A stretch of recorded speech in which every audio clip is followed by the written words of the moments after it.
Welcome to Splat Communications. Ain't no land of misinformation, I'm the truth seeker. Cut through the lies like a blade, I'm a fact checker. Splat Communications, the social need to follow. Unmasking fake news, exposing them all tomorrow. I'm on a mission, fighting for the information. No room for deception, it's time for retaliation. Splat Communications, we set the record straight. Real news, no filters, just the facts we dedicate. Fake news spreading like an epidemic outbreak, but I won't back down, I'll be the one to make them choke. Splat Communications, not that relevant until exposing all the lies. Watch them burn in hell. Good day, ladies and gentlemen, Rosa here of Splat Communications. Welcome to our channel. First of all, please don't skip ads. This will help us continue the work that we do. For those of you who are new here, may we make a few requests. Kindly subscribe and follow. Don't forget to like our video and share your thoughts in the comment section. Also, please make it a habit to share our videos so you can help us fight fake news, misinformation and disinformation. Thank you. Ang inyong mapapanood ay bunga ng matagal na panahong pagsasaliksik. Ang mga datos na inyong matutunghayan ay halaw sa mga opisyal na dokumento ng pamahalaan. Para sa patas na pagtalakay, wala kaming tinutukoy na isang tao o mga tao at lalong di namin sinasabi na ninakaw ang pondong ito. Kami po ay nagtatanong lang. Maraming salamat po. Okay, simulan na po natin. 2016 to 2022 Fund Allocation Comparison. Okay. Simulan na po natin. 2016 to 2022 Fund Allocation Comparison. Ang inyo pong nakikita sa talaan ay ang estimated na populasyon noong 2023 mula pinakamataas hanggang pinakamababang populasyon ng mga syudad o city sa Mindanao at ang alokasyon ng pondo. Ang Zamboanga City ay may estimated na 980,000 na populasyon at may total na Congressional Fund Allocation na 15.9 billion pesos.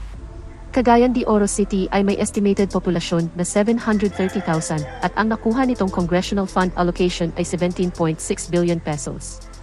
Sunod naman po ang General Santos City na may populasyong 7,000 at may alokasyon na kabuuang pondo na 15.9 billion pesos. Sunod naman po ang Davao City District 1 na may estimated na populasyon na 630,000 at may kabuuang pondo na 103.97 billion pesos. Let us now look at Butuan City with an estimated population of 370,000 and total allocation of 10.5 billion pesos. Next is Iligan City with 360,000 estimated population and its total Congressional Fund allocation is 9.8 billion pesos. Next is Cotabato City, population 325,000 and allocation is 9.1 billion pesos. Next is Tagum City with an estimated population of 300,000 and an allocation of 8.4 billion pesos. Next is Valencia City, estimated population is 215,000 and a total allocation of 7.7 billion pesos. Pagadi and City estimated population 210,000. Allocation is 7.7 billion pesos. Next is Coronado with an estimated population of 195,000 and total fund allocation is 7 billion pesos. Next is Malaybalay with 190,000 population and 7 billion pesos allocation. Then Surigao with 170,000 population and also 6.3 billion pesos total allocation. Next is Kidipa 1 with population 160,000 and allocation is also 6.3 billion pesos. Dipolog City with 140,000 estimated population and also 6.3 billion pesos Congressional Fund allocation. Let us now look at Tacurong. Estimated population is 110,000 and allocation is 6.3 billion pesos.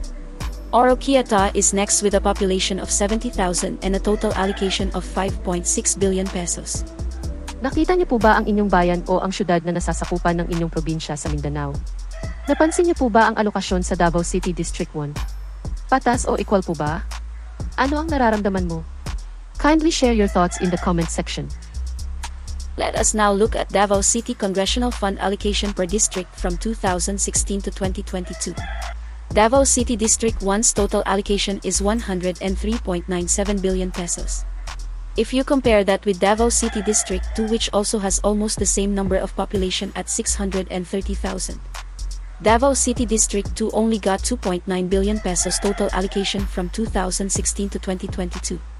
In the same manner, Davao City District 3, with estimated population at 544,000 only had a slightly higher total fund allocation at 3 billion pesos for the same period.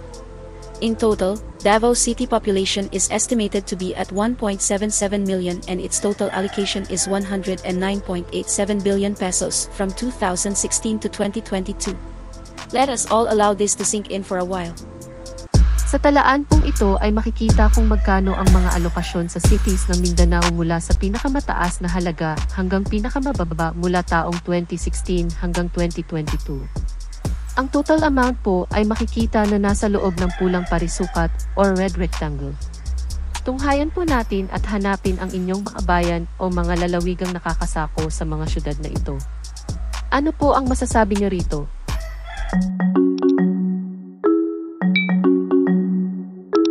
Dito sa susunod na talaan ay makikita sa dulong kanan na kolum na nasa loob ng pulang parihaba ang tinatawag na per capita per person per city o sa madaling salita ang estimated na pakinabang ng isang mamamayan ng syudad kapag ang total na pondo ay hinati-hati sa lahat ng mamamayan sa syudad. Makikita po dito ang hindi pagkakapantay-pantay na distribusyon ng pondo sa kung ang pagbabasihan ay ang populasyon at pondo nito. Hanapin niyo po ulit ang inyong syudad. Ano po ang napapansin niyo at ano po ang masasabi ninyo? Paras po ba ang hatian ng pondo? Pakitala po ang inyong obserbasyon sa ating comment section. Splat analysis. Malinaw pong makikita sa datos na ang Davao City District 1 ay nakatanggap ng napakalaking pondo kung ikukumpara sa mga cities ng Mindanao Region. Dapat malaman kung paano nagamit ang mga pondo at kung nakatulong ba ito sa pagpapabuti ng mga buhay ng mga residente. Ang alokasyon sa Davao City District 1 ay mas malaki ng mahigit 6 na beses kaysa Zamboanga City kahit mas malaki ang populasyon ng Zamboanga. Sa per capita calculation naman ay makikita na halos 10 beses na mataas ang per capita sa bawat mamamayan ng Davao City kesa sa mga mamamayan ng Zamboanga City. Ang hindi pantay na pamamahagi ng congressional funds ay may malaking implikasyon lalo na sa kung ang mga maliliit at mahirap na syudad sa Mindanao ay naiiwan sa hatian ng pondo. Hindi talaga unlad ang buong Pilipinas kapag ganito ang gagawing stratehiya sa pamamahagi ng pondo. May mga politiko po bang nasa likod nito? May mga nakinabang po bang politiko dito? Your guess is as good as ours. Ika-4 po ito sa ating video serye. Sana po ay panoorin niyo rin po ang iba pang video ukol dito. What can you say? Kindly share your thoughts in the comment section. We hope you learned something new today. In behalf of the entire Splat Communications team, thank you. Till next time. Please pray for world peace, please pray for the Philippines and the Filipinos. Stay safe. Rosa out. Bye.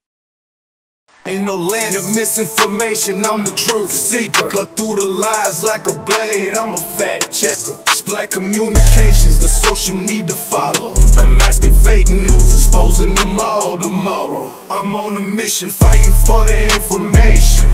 No room for deception, it's time for retaliation. Splat Communications, we set the record straight.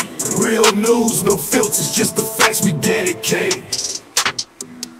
Fake news spreading like an epidemic outbreak, but I won't back down, I'll be the one to make them choke. Splat Communications, not that relevant until exposing all the lies. Watch them burn in hell.